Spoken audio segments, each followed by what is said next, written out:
if we're trying to track plant trade, the main system that we use is Convention on International Trade in Endangered Species. This was actually designed back in the 1960s and 70s, and it was first agreed in Washington, where Glenn Lucas played an important role in that meeting, and it entered into force in 1975. You probably know more about it because of things like trade in ivory and rhino horn, and in this picture from the South Africa, it's a ranger marking some ivory coming from the Kruger Park. But in that picture alone, there's about £750,000 worth of rhino horn on the illegal market that entered trade. And over the past week, I think you've been hearing some information of how the global community is trying to address issues of illegal trade in wildlife. The basis of CITES was really quite simple at the time. It was regulating international trade in endangered species, or potentially endangered species, by a permit system to prevent them becoming extinct in the wild, using a simple licensing system. So basically, like all UN conventions, there's a core text, which we call really the hard law. That lays down what countries must do. And attached to that is simply a list of species, saying the species that are regulated. And these can be changed relatively frequently, over every 2 to 3 years. And there's a soft law mechanism, resolutions, which builds up over a period of time, which is a law that basically allows the parties to interpret the convention and changing over 40 years. And every 2.5 years, all the parties, that's the countries that signed the convention, get together for pretty much a large fight to decide what's listed on the convention. And you do have, quite high levels of conflict when you're discussing trade in marine species, for example, of more recent areas where CITES is moving into. The appendices are a tree species list. When you get to plants, you have Appendix 1, for example. The plants, you have something like the golden slipper orchids from Yunnan here are on Appendix 1. Appendix 2, more things appearing like timber. This is ramen. If you've got picture frames, beading, if you've got an old Scrabble set at home with that nice little wooden bit, that's ramen from the swamp forest of Indonesia and Malaysia. Cidralla odorata is another species in Appendix 3. I'll explain what these mean. Quite simply, Appendix 1, that's where the most endangered species are. And they're not allowed to be traded in the wild, but can be traded animals that are captive bred, for example, or propagated plants. Appendix 1 species, Albergia nigra from Brazil, highly sought after for use in musical instruments, for example, and now very rare in the wild. So no trade allowed in these specimens from wild anymore, basically, but can be done from propagated captive bred animals. Appendix 2 is the main core of the convention, has most 35,000 species approximately on it. This is where you regulate the trade to prevent problems happening. So you're allowed to trade in propagated, captive bred and wild specimens as long as you have the right permit. All the orchids are here. Orchids, orchids for horticulture. Orchids are also very high demand for traditional medicines. Appendix 3, this is slightly different. It's where countries can list things that are protected. They may not be rare, but they're protected nationally and they want some help in that protection. More recent listings are something like, you probably know coco de mer as a novelty, in trade as a novelty. But more recently, high demand for medicinal use, as a kernel is used in China in medicines as an aphrodisiac. So a new interest in trade. Trade is always changing. How does this work nationally? Very simply, there's a management authority, as we call it, which is normally a government department which issues the permit. A scientific authority which gives advice on sustainability, and the Secretariat is based in Switzerland, part of the UN system, oversees it. The core of the convention, when it was negotiated, when Gren was there negotiating what was happening, at that time, the real onus of responsibility was put on the countries, what we call rain states, the biodiversity-rich countries that were exporting biodiversity at that time. So an export permit tells two different things. It says the trade is legal, because it's issued by a government department, and it says the trade is sustainable. And in those days, we didn't talk about sustainability, we didn't really use the words. So the words they used at the time was non-detrimental to wild species or wild populations. So the scientific authority, which should be independent of the government department, had to make this non-detriment finding. And that was the key, really, one of the key things of CITES. The onus was on the exporting country. Brazil, for example, if it was exporting an orchid, or other countries exporting, to make the decision it was sustainable. Import permits are in core CITES are only required for Appendix 1 species. But something that has evolved over the years is that many countries have taken stricter measures and they require more strict import. For example, the European Union, they require import permits for everything. And as we move on, I'll explain how that's impacted on trade. So the key points are: Appendix 1, no commercial trade. Appendix 2, you can trade wild, propagated, captive bred if you have the right documents. Appendix 3, legality is the issue. There's no non-detriment finding issue. There's no issue of making a non-detriment finding with Appendix 3. So this is cycads in trade in Vietnam, coming very often from land clearance. One of the major drivers of deforestation now, but the biggest one, is clearance. Well, what is this non-detriment finding, sustainability? How does it work? How do you decide someone sitting in an office in a biodiversity rich country if they have an application to export a plant or an animal or some snowdrops from Turkey? This is a Taurus Galanthus louisii in the Taurus Mountains from Turkey. And you can imagine collecting these, and local people are very difficult to collect in this habitat. How do you make the decision this isn't a problem? And this was a tenet of CITES that it was a responsibility of the exporting country to make this decision. But one of the flaws at the start of the convention, there was no financial mechanism put in place to fund the research that was required to make that decision, or to build the infrastructure to do it. So unfortunately we had this flaw of, there was no at the time global environment facility lookalike, or there was no fund of any form of money really to help make these decisions.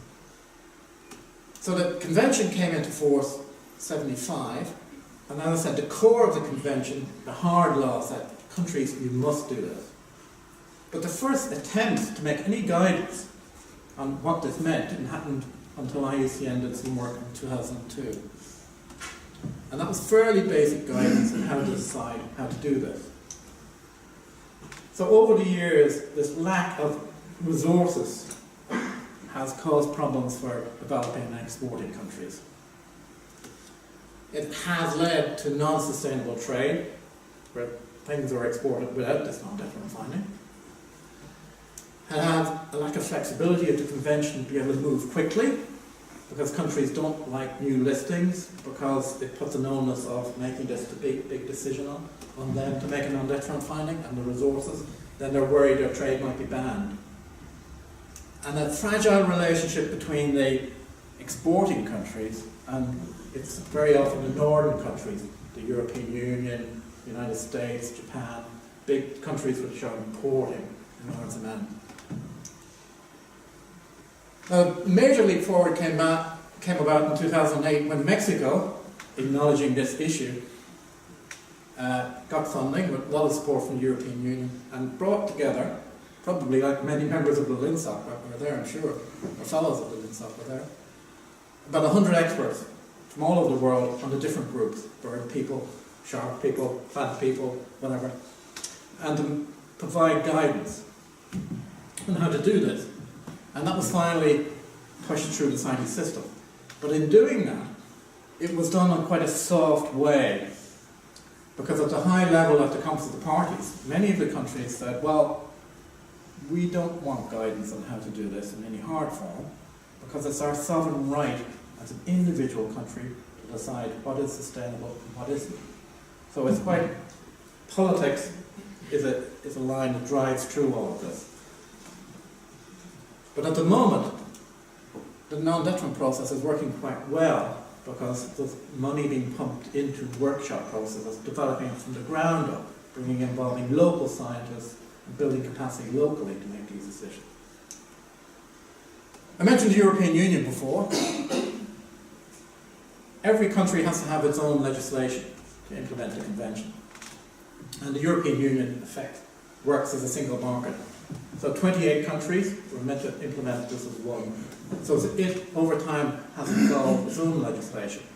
It's interesting to look how that has evolved, because it's stricter. It requires import permits for everything. It can control additional species, non-CITES, and we can suspend imports.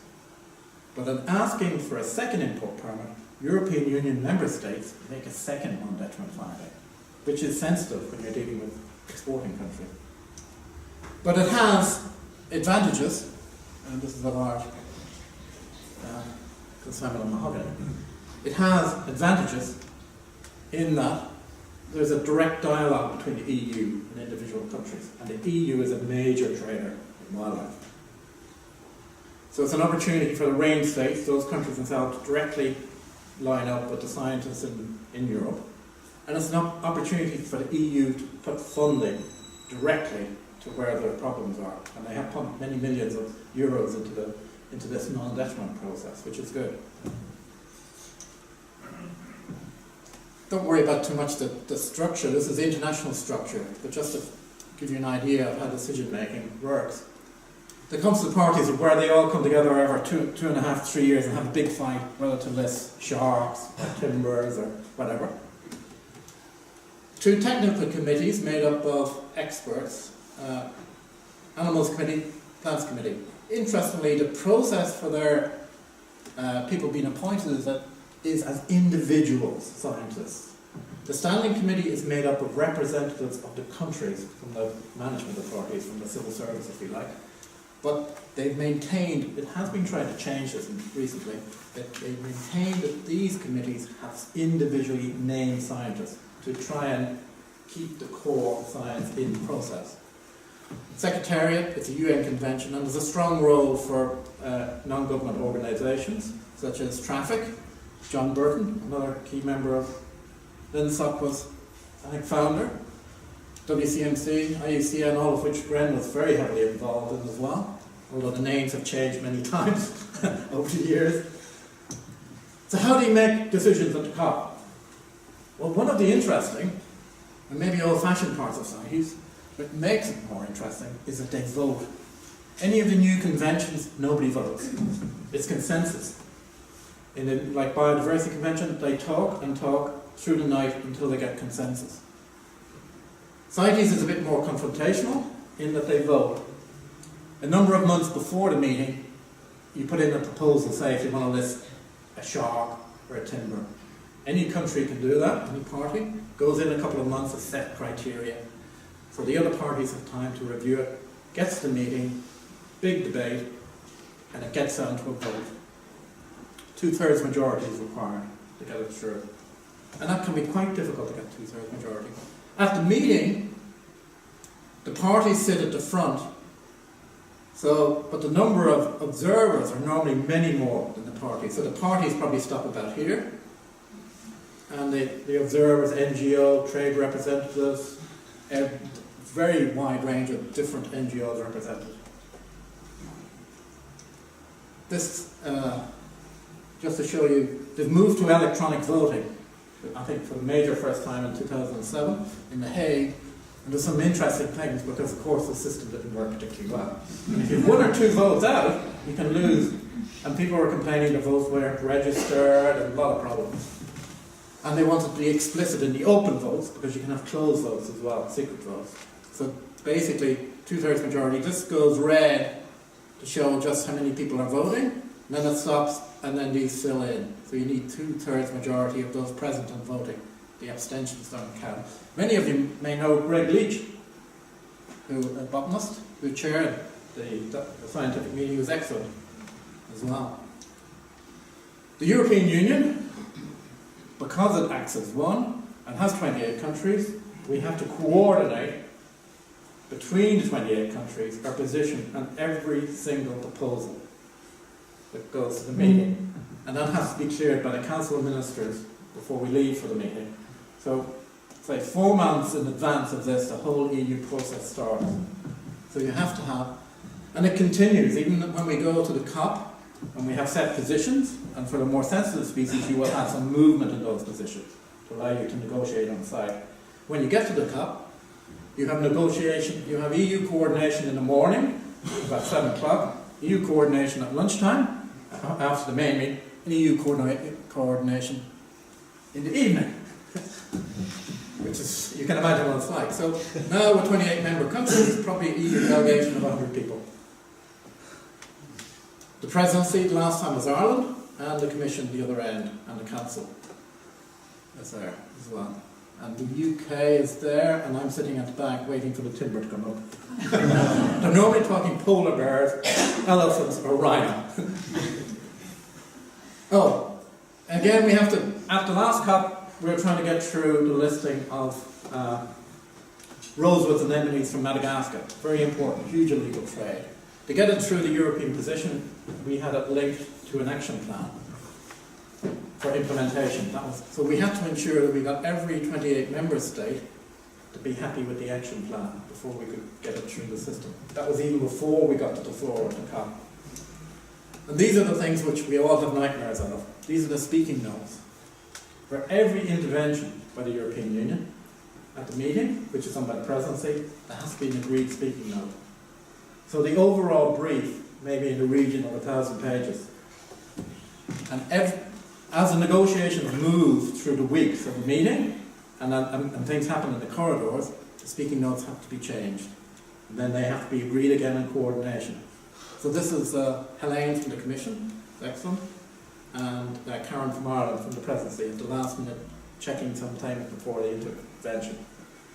So every single point of speaking, intervention, is laid down here. The position is laid down here, where we can move, where we can't move, etc. So in Gren's day, we didn't have any of this. It was very lucky. They used to stand on the table and wave walkies on them. Yeah, exactly. So, changes. Changes in societies. In the early days, there were block listings of the big horticultural groups, orchids, cacti, etc. And that has really moved on now. The more recent listings tend to be timber, medicinal plants, etc. I mentioned Madagascar. In the past 10 years, hundreds of millions of dollars worth of illegal trade of rosewoods and anemones from Madagascar, for the greater part going to China legally at the time, for the make of specialist Hongdu furniture, which one piece of furniture might be worth $100,000 or over $100,000. So at the last COP, by consensus, these texts were listed. But with Ebenezer, Dalbergia's rosewoods is probably about 50 species in Madagascar, one of which is non-endemic. In other words, 49 only occur in Madagascar. Ebenezer is about 80 described from Madagascar, virtually all endemic, I think, except one, but they think there's about 220.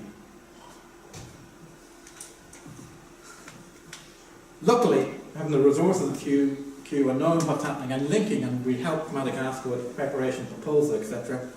We listed what we said, all populations of Madagascar Ebenezer. That means every species, even undescribed ones, are listed. At the same time, we started a project using the Madagascar team at Q and linking to FARA, the UK embassy, or the UK agency, to look at identification techniques. And this project is finishing, ongoing at the moment, looking at stable isotopes to see if it's possible to use that for identify these easily. Another interesting thing, the problem with always English names, Brazilian rosewoods, so many different things called Brazilian rosewood. Aneba, very interesting listed recently on CITES. It's used, rosewood oil, very important in fragrances, Chanel, perfumes, soaps, etc., moisturizer, bath oils, really important. You know, lots of imports coming in for maybe like Lush in the UK using it in all their products. So it's very important. Brazil is now the only exporter, and the populations are pretty much depleted in other countries. This is Terry Pennington. Many of you will know, and when we were researching the status of the species, he sent me a slide from his work in Peru. That this was a way that they used to harvest the Nile rosewood, and it showed you how you can harvest trees which are quite disparate in habitat, in that they have basically a mobile distillation unit. And people would move around the forest, camp near a number of trees, set up a distillation unit, cut the tree down, chip it, put it into and distill it into the crude extract, which is then available for export. And they'd move around the forest doing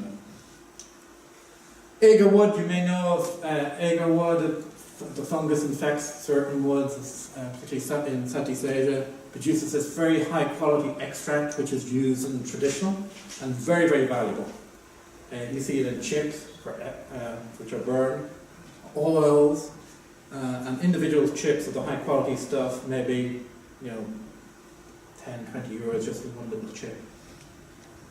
And up to thousands of dollars. So very much changing. So you can see the challenges when I started from the simple idea of a regulating species using permit, but they're all different parts and derivatives. They're traded in many different ways. This is a colleague who worked with us from Chinese Management Authority. We'd like to try and get people to come and work with us so they see what's happening to trade it there at Felixstowe port, our biggest port here, container.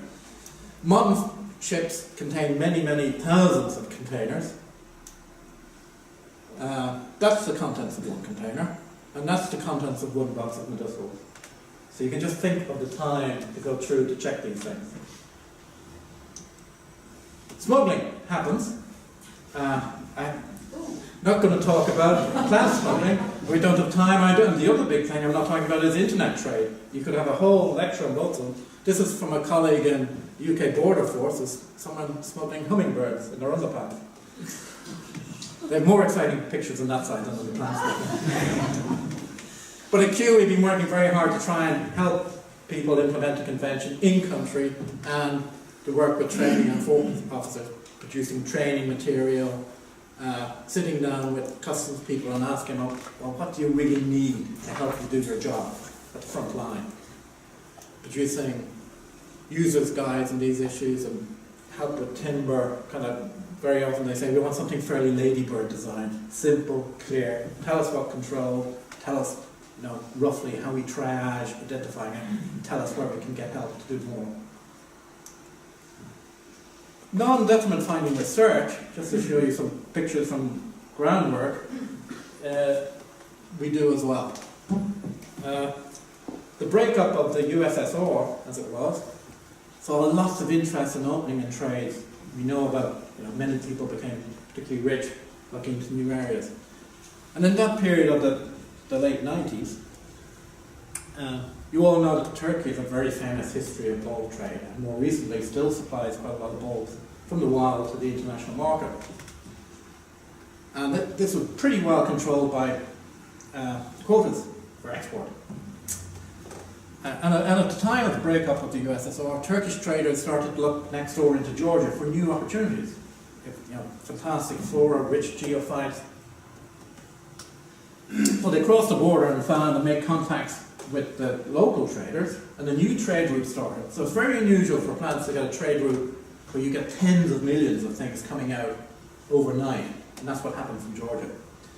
And it started coming out misnamed as well, not important taxonomy. Named, totally wrong name initially of the species that was coming out.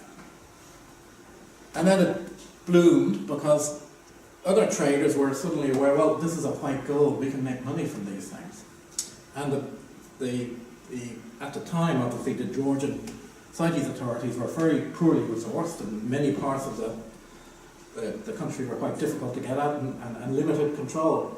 So CITES saw this problem happening and sought to address it through its processes. So we set up a project, a very quick and dirty project, if you like, to look at what was happening in Georgia, find what was the species, where was it coming from, was it sustainable, basic, very basic questions. And we set it up between ourselves and colleagues from the CITES authorities in Georgia, the local botanic garden, the Institute of Botany, very highly qualified people, colleagues from Kew and a colleague from Microsoft who would look at the modelling of the species in the wild.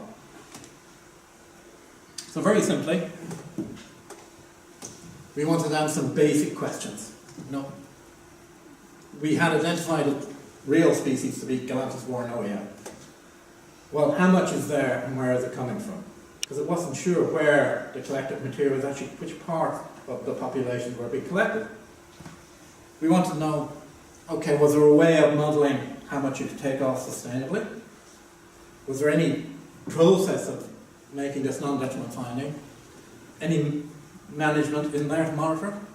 And then to recommend a quota that they should put in place, a conservative quota. So the field research we split up into two teams. The Georgian team, experts, went to the wild sites, and the UK teams went to the cultivated sites. These were sites where they had managed some of the populations over a period of time in cultivation fields adjacent to wild populations. So we weren't sure if these were really propagated or what their status was.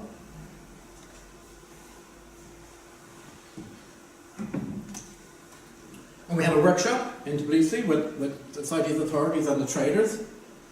And a very interesting collection of traders. It's just very, entertaining, sometimes in meetings with the traders. Because the traders have built up, I think in the former Soviet area, the system where they didn't really believe anything they were told by the government. So external people was okay, they tended to accept it, but anything told by the government, they generally did not believe. And we basically went through the corridors of CITES with them, the EU regulation, what it actually meant locally, try to explain that to make it work, and how do you define propagation in CITES, which is quite, it's a resolution, it's quite difficult.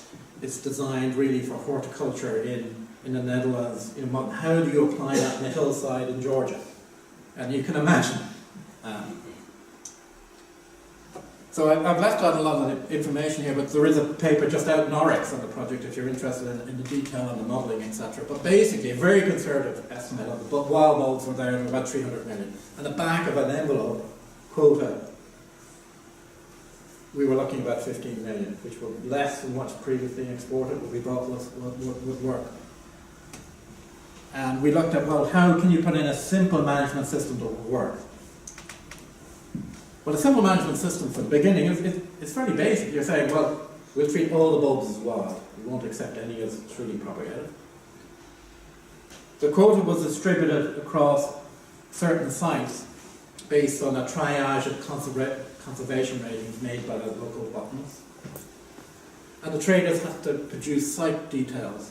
And all of this may sound very simple, but nobody had known before what site the bulbs were coming from, where it was, who owned it in the breakup of the country, how that worked, land ownership. Where did the stock originally come from, photos of harvesting, all those kind of things. After harvest, the same thing. So they had actually set up this system in Georgia.